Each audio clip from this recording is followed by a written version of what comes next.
اعوذ باللہ السمیع العلیم من الشیطان الرجیم من حمزہ ونفخہ ونفثہ بسم اللہ الرحمن الرحیم ان اللہ وملائکتہ یصلون علی النبی یا ایھا الذین آمنوا صلوا علیہ وسلموا تسلیما اللہم صل وبارک علی محمد وعلی آل محمد کما صلیت وبارکت علی ابراہیم فی العالمین انک حمید مجید۔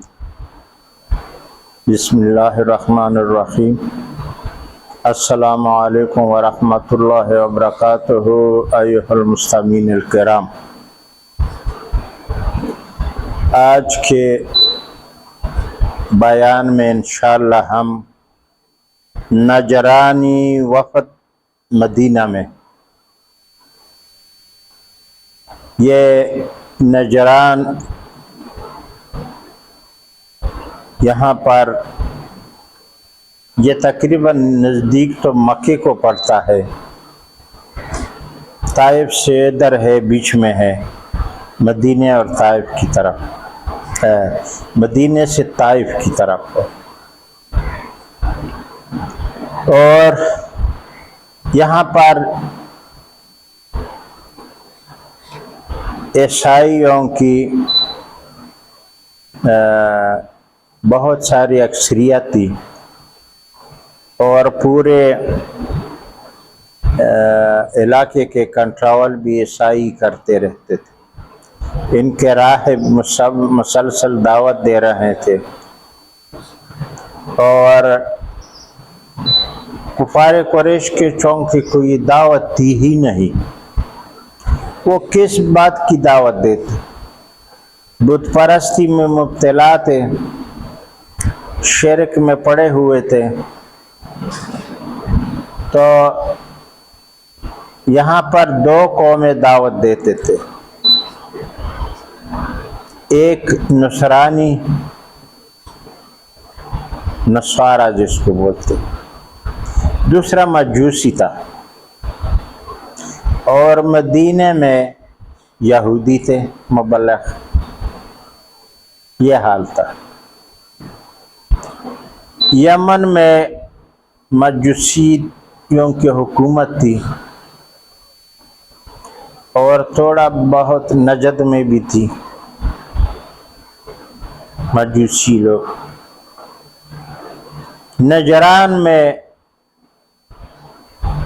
ان لوگوں عیسائیوں کی اکثریت تھی اور حکومت بھی تھی، حالانکہ یہ تھے عرب، مگر نصرانیت میں تبلیغ کی وجہ سے، جہاں تبلیغ ہوتا ہے، ابھی آج کل ہمارے زمانے میں تو فرقے ہیں، اجماعی اسلامی دعوت ہے ہی نہیں ہے، اجماعی اسلامی دعوت قرآن اور سنت کی دعوت پر لوگوں میں اتفاق نہیں ہے۔ جو قرآن اور سنت پر چلتے ہیں ان میں بھی مابین اتفاق نہیں ہے، متحدہ دعوت نہیں پیش کرتے، کیونکہ اس میں شیخ پرستی گھسی ہوئی ہے۔ باقی جو فرقے ہیں ان کے علاوہ دیوبندیوں کے ہے، پچپیریوں کے ہے، بریلیوں کی ہے، شیعوں کے ہے، وہ اپنے اپنے مذہب میں بٹھے ہوئے ہیں، اور شرعی دعوت، مدنی دعوت کو بھولے ہوئے ہیں، خرافات میں پھنسے ہوئے ہیں، فرقہ بندیوں میں پڑے ہوئے ہیں۔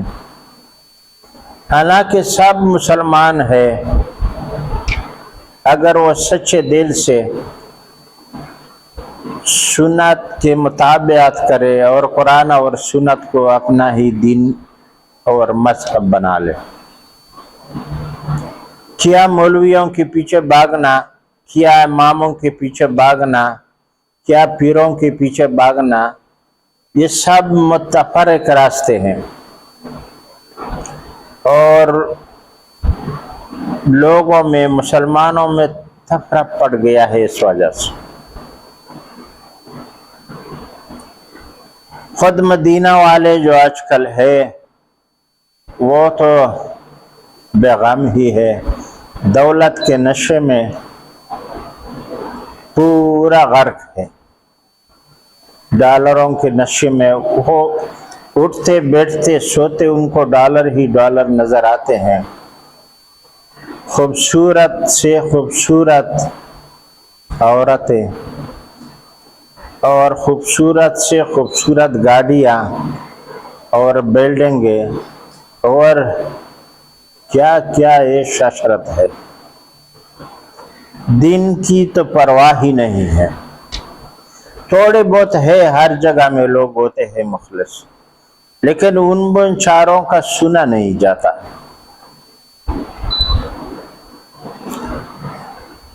ہم بات کرتے ہیں نجرانی وفد کا۔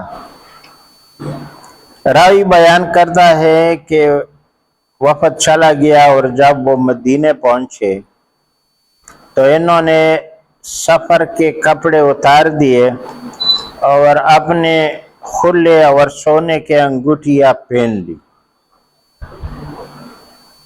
اور اپنی چادروں کو گھسیٹتے جاتے، پھر وہ چلتے چلتے نبی صلی اللہ علیہ وسلم کے پاس آ گئے۔ نجرانی وفد، اس نے دو کام کیے، اپنے ساتھ خوشنما لباس لیے، پوشاک وغیرہ، چادریں اور جو پیزار تھی، اور ایک سفری لباس میں جو اسی طرح کا پورا سسٹم تھا، ایک سفری سامان تھا، دوسرا اس کا وہ شوشہ اور مطلب رعب والا لباس تھا۔ تو انہوں نے وہ سفر کے کپڑے اتار دیے اور کھلے اور سونے کے انگوٹھیاں پہن لی اور چادروں کو گھسیٹتے جاتے تھے، پھر وہ چلتے چلتے نبی علیہ السلام کے پاس آ گئے اور آپ کو سلام کہا۔ آپ نے انہیں سلام کا جواب نہیں دیا اور وہ دن بھر آپ سے بات کرنے کے در پہ رہے، مطلب ہے کہ ہم سے بات کرے، ہمارا سلام لے لیں، مگر آپ نے ان سے بات نہیں کی، کیونکہ وہ کھلے اور سونے کے انگوٹھیاں پہنے ہوئے تھے، بڑے دم دام اور شوشہ میں تھے، داڑیاں بھی منڈی ہوئی تھی، بالکل صاف شو کیے ہوئے تھے۔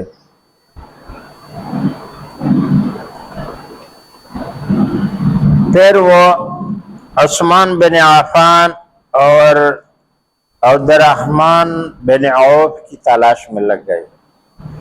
جب وہ سلام کلام سے نومید ہو گئے تو یہ ان کے جانے پہچانے آدمی تھے، عثمان بن عفان اور عبد الرحمن بن عوف، ان دونوں کو پہچانتے تھے۔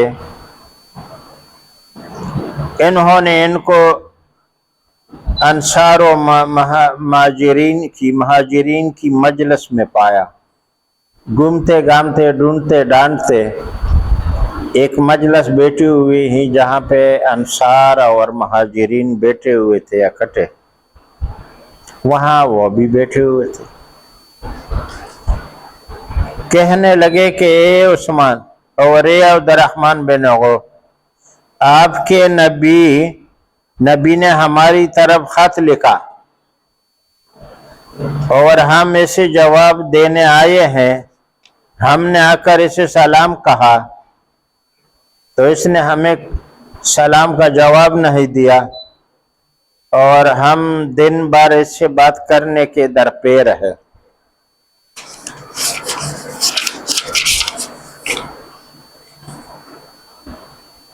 اور تو اس نے ہمیں بات کرنے سے درماندہ کر دیا۔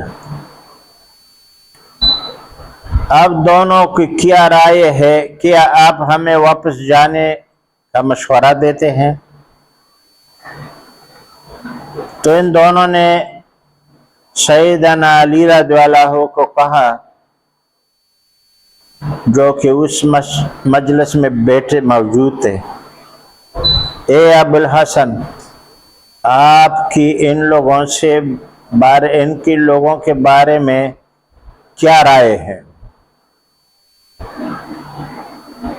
آپ بتا دیجئے۔ سیدنا علی رضی اللہ عنہ نے ان سے کہا کہ یہ ان خلوں کو اور انگوٹھیوں کو اتار دے اور اپنے سفر کا لباس پہن لے اور پھر آپ کے پاس جائے۔ تو انہوں نے ایسا ہی کیا، سلام کیا تو آپ نے ان کا سلام کا جواب دیا۔ پھر آپ نے فرمایا، اس ذات کی قسم جس نے مجھے حق کی صداقت کے ساتھ بھیجا ہے، کہ وہ میرے پاس پہلی بار آئے تھے اور ابلیس نے ان کو رنگ میں دیا ہوا تھا، یعنی ابلیس ساتھ میں تھا، ان کے رنگ میں ابلیس آیا ہوا تھا، اس لیے میں نے سلام نہیں لیا، کیونکہ وہ رنگ جو شوشہ اور رغب اختیار کیا تھا وہ ابلیس کا تھا۔ پھر آپ نے ان سے سوالات کیے اور ان کے درمیان مسلسل سوال اور جواب ہوتا رہا، یہاں تک کہ انہوں نے پوچھا کہ آپ حضرت عیسیٰ علیہ السلام کے متعلق کیا کہتے ہیں؟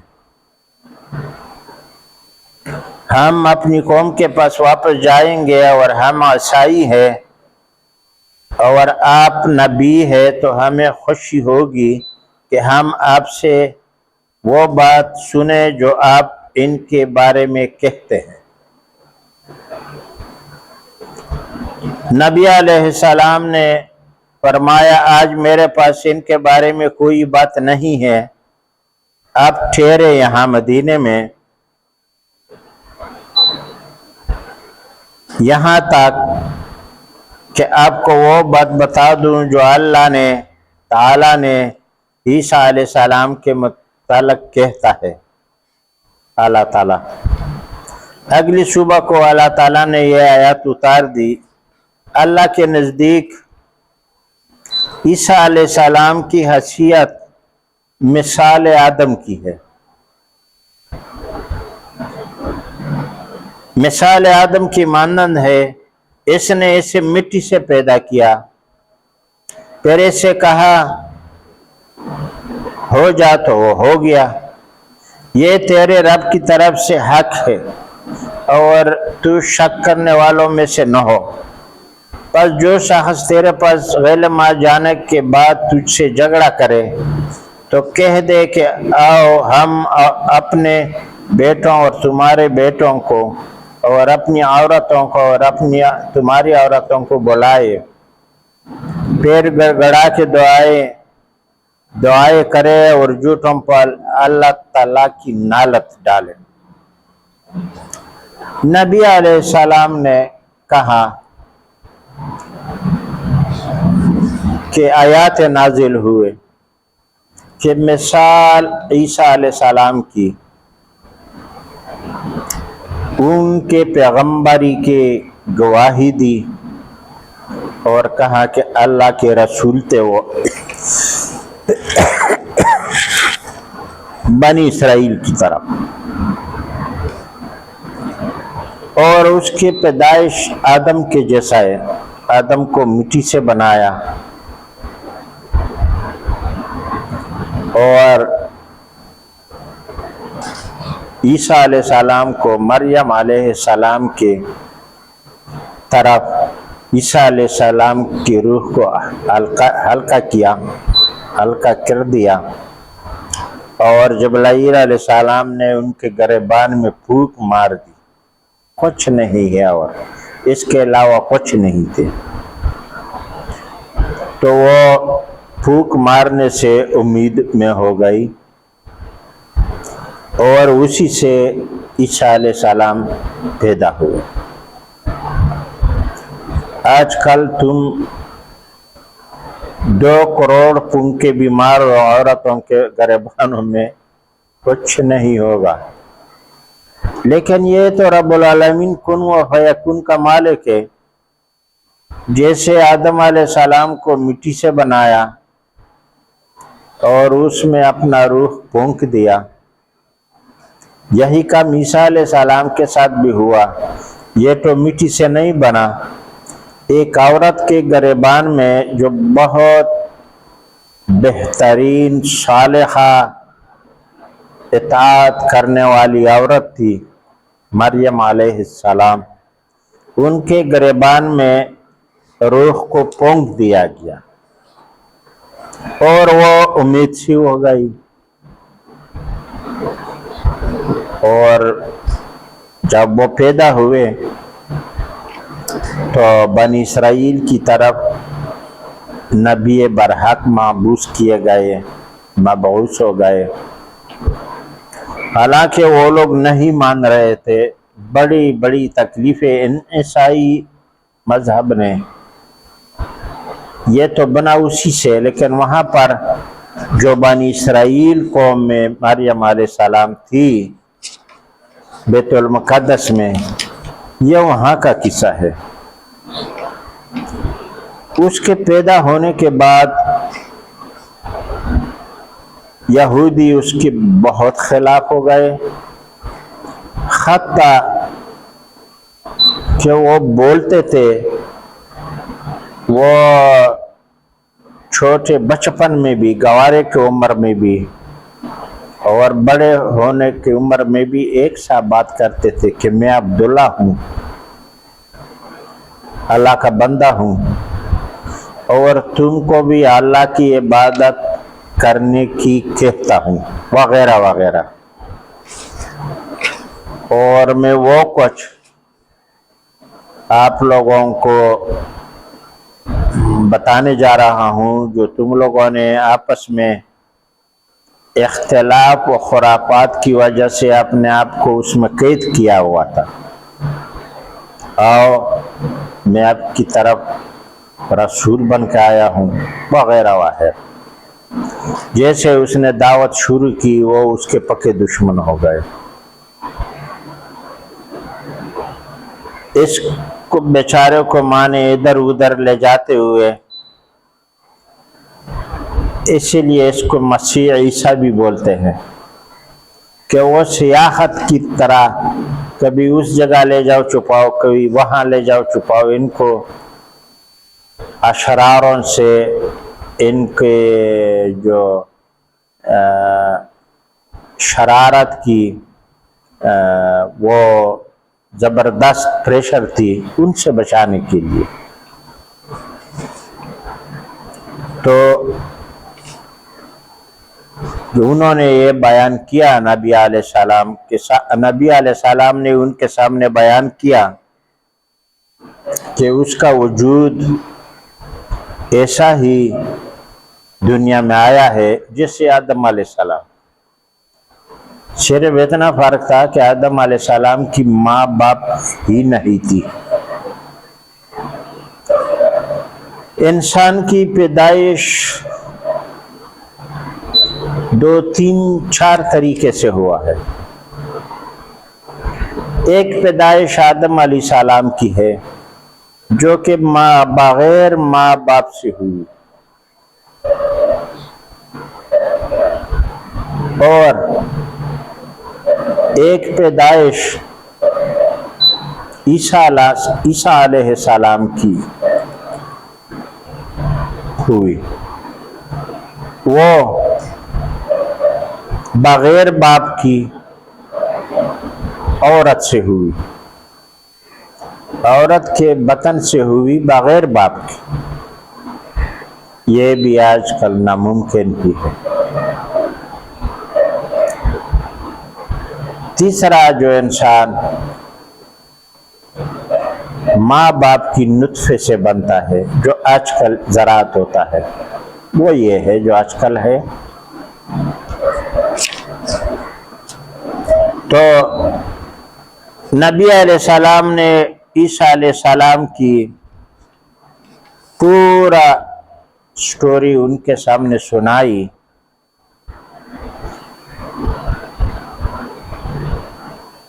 اور قرآن میں بھی ہے کہ جو شخص تیرے پاس علم آ جانے کے بعد تجھ سے جھگڑا کرے تو ان کو کہہ دے، ملاح نہ کرے ان کے ساتھ، کہ آؤ اپنے بیٹوں کو اور تمہارے بیٹوں کو ہم لے کے آئے، اور اپنی عورتوں کو اور تمہاری عورتوں کو بلائے، پھر گڑگڑا کے دعا کرے اور جھوٹوں پر اللہ کی نعلت ڈالے۔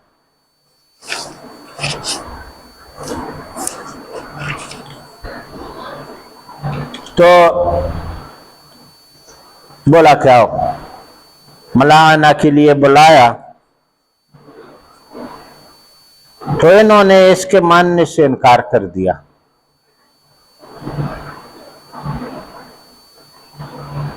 بولا ہم نہیں مانتے ہیں۔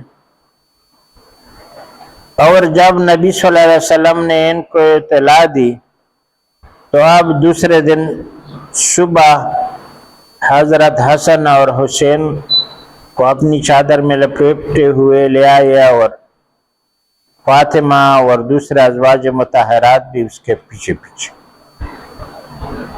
ملاعنت کے لیے چل رہی تھی۔ ان دونوں آپ کی متعدد بیویاں بھی تھی، بہت تھی، تقریباً 9 تک تھی۔ شرجیل جو ان میں بڑا تھا، شرجیل نام تھا اس کا، جو مشورے دیتا تھا، جس کی بات مانی جاتی تھی، اپنے دونوں ساتھیوں سے کہا کہ آپ دونوں کو معلوم ہی ہے کہ جب وادی کے بلائی اور نشین علاقے کے لوگ جمع ہوئے تو انہوں نے میرا رائے سے اتفاق کیا تھا۔ پہلے ہی وہ یاد کرایا کہ آپ لوگوں نے مجھے، وہاں آپ لوگ جمع ہو گئے نشیلی علاقوں سے بھی اور وادی کے علاقوں سے بھی، اور آپ نے ہمارے رائے سے اتفاق کیا کہ آپ ہی ہمارے ادھر جا کر کے ان سے رائے لے کے آئیے، اور پھر ہم مانیں گے اسی کو۔ اور اللہ کی قسم میں اس کام کو بڑا گراں سمجھتا ہوں، اور اللہ کی قسم اگر یہ شخص طاقتور بادشاہ ہے تو ہم پہلے عرب ہوں گے جو اس کے بیت میں طعن کریں گے اور اس کے بات کو رد کریں گے، اور ہمارے اصحاب ان کے سینوں سے یہ بات زائل نہیں ہو، اصحاب کے سینوں سے یہ بات زائل نہیں ہوگی یہاں تک کہ وہ ہمیں ہلاک نہ کر دے۔ شرجیل نے کہا کہ میں آنے سے پہلے ان لوگوں کو، اپنی قوم کو مشورہ دیا تھا کہ اگر آپ عرب کے بادشاہ ہی ہے، مطلب ہے رسول نہیں ہے، کچھ بھی نہیں ہے، تو ہم اس کی حالت میں طعن کریں گے، اس میں نکتہ چینیاں کریں گے، اس میں یہ کریں گے وہ کریں گے، اور اس کے بات نہیں مانیں گے، اور جو ہماری سینوں میں ہے وہ زائل بات نہیں ہوگا، مطلب عیسائیت سے ہم لوگ نہیں ہٹیں گے اگر وہ بادشاہ ہے، یہاں تک کہ وہ ہمیں ہلاک نہیں کرتے، اور ہم پڑوس کے لحاظ سے سب سے زیادہ نزدیکی عرب ہے، پڑوس کے عربوں سے جو غیر مسلم ہے ہم سب سے زیادہ نزدیک ہے، اور اگر یہ شخص مرسل نبی ہے اور ہم نے اس پر لعنت کی تو ہم روئے زمین سے نیست و نابود ہو جائیں گے۔ ان کے ساتھ تو بہت آدمی تھے، دیکھیے 3-4 ان کے بڑے آدمی تھے، اور سب سے بڑا جو رائے ماننے والا اور رائے دینے والا شرجیل تھا۔ اس نے کہا کہ اگر بادشاہ ہے تو ہم جو کچھ بھی کہیں گے، وہ بادشاہ ہونے دو، لیکن اگر یہ شخص نبی ہے جیسے کہ وہ دعویٰ کرتا ہے اور ہم نے پھر بھی ان پر لعنت کی تو ہم زمین سے نیست و نابود ہو جائیں گے۔ اس کے دونوں ساتھیوں نے اسے کہا کہ اے ابو مریم کیا رائے ہے؟ اس نے کہا میں اپنے رائے کو پختہ کرنا چاہتا ہوں، میں دیکھتا ہوں کہ یہ شخص کبھی ظالمانہ حکم نہیں دیتا۔ اس نے کہا کہ ہم نے ان کے ساتھ جو دوسرا ساتھی تھا بات چیت کی، اور بات چیت کرنے میں ہم نے اندازہ لگایا کہ یہ شخص جس کے پاس ہمارا بھی حاضری ہے اور بات چیت جاری ہے، یہ ظالمانہ حاکم نہیں ہے، ظالم حاکم نہیں ہے۔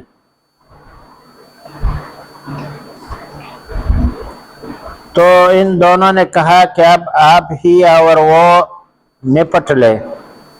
راوی بیان کرتا ہے کہ شرجیل نے رسول اللہ صلی اللہ علیہ وسلم سے ملا اور کہنے لگا میں نے آپ کے ملاغنہ سے بہتر رائے قائم کی ہے۔ شرجیل واپس آیا جب بیٹھک ہوئی یہ لوگوں کی دوسرے دن، تو اس نے کہا کہ ہم اپنے ملاغنہ کے لیے بولا، لیکن ہم آپ کو اس سے بہتر رائے دیتے ہیں۔ نبی علیہ السلام نے فرمایا وہ کیا ہے؟ اس نے کہا کہ اس وقت سے رات تک اور رات سے صبح تک آپ کا حکم ہوگا۔ نبی علیہ السلام نے کہا ان کو کہ ہمارا صبح اور شام حکم ہوگا،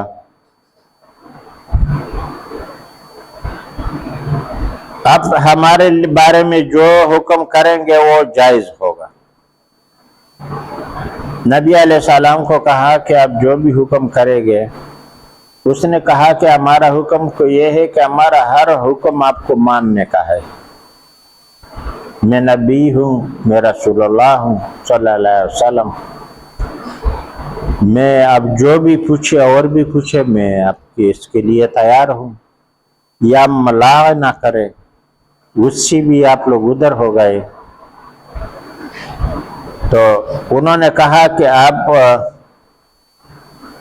صبح تک ہمیں ٹائم دے دیں، انشاءاللہ تو ہم وہ کریں گے، جائز ہوگا۔ نبی صلی اللہ علیہ وسلم نے فرمایا شاید کوئی شخص تیرے پیچھے سے تمہیں برا کہے۔ شرجیل نے کہا میرے دونوں ساتھیوں سے پوچھ لیجئے، وہ دونوں پیچھے بیٹھے ہوئے تھے۔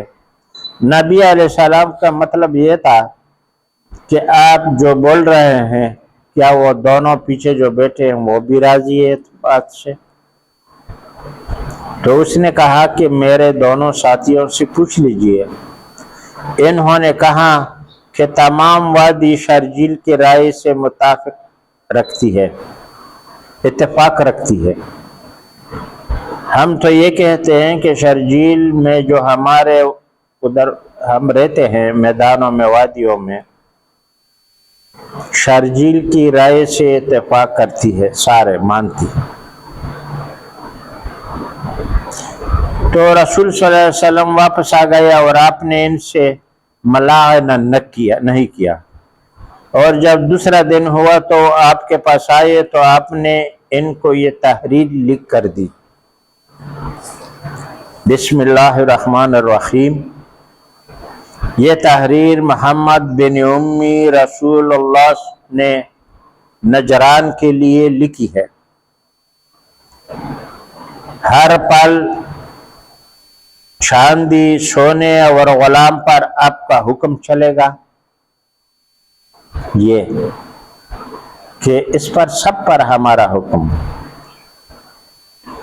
پس آپ نے ان پر مہربانی کی اور 2000 خلوں کا پر ان سے سب چیزوں کو چھوڑ دیا۔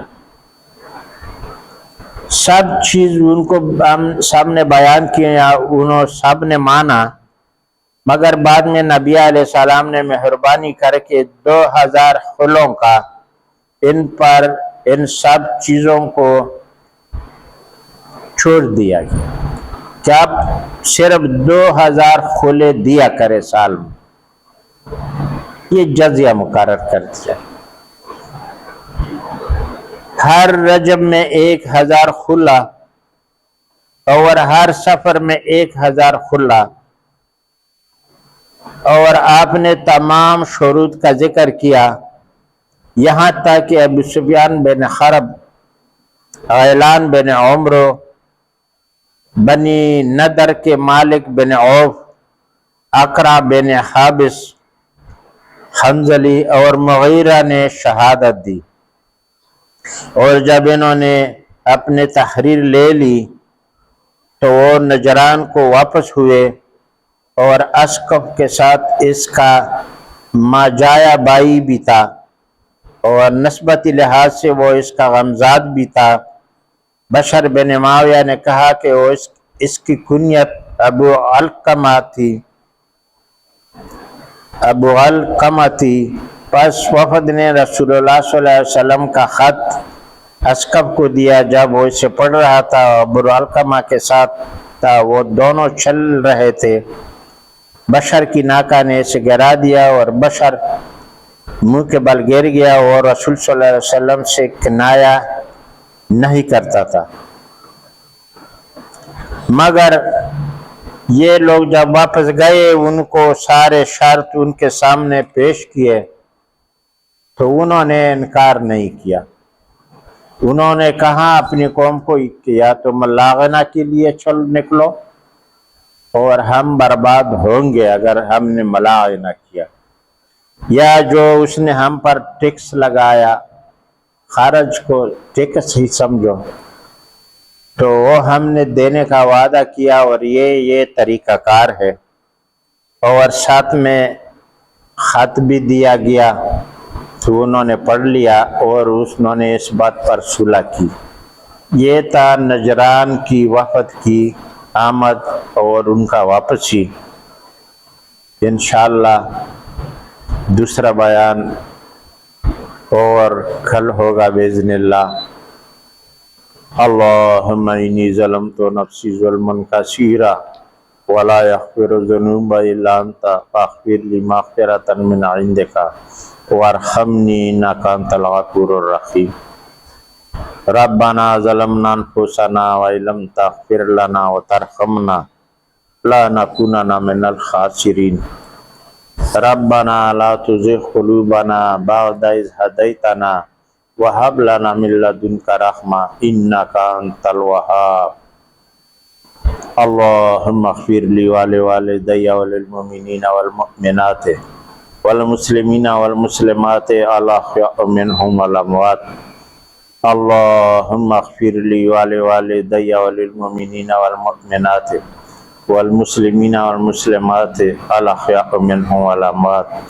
ربنا تقبل منا انک انت السمیع العلیم وتب علینا انک انت التواب الرحیم۔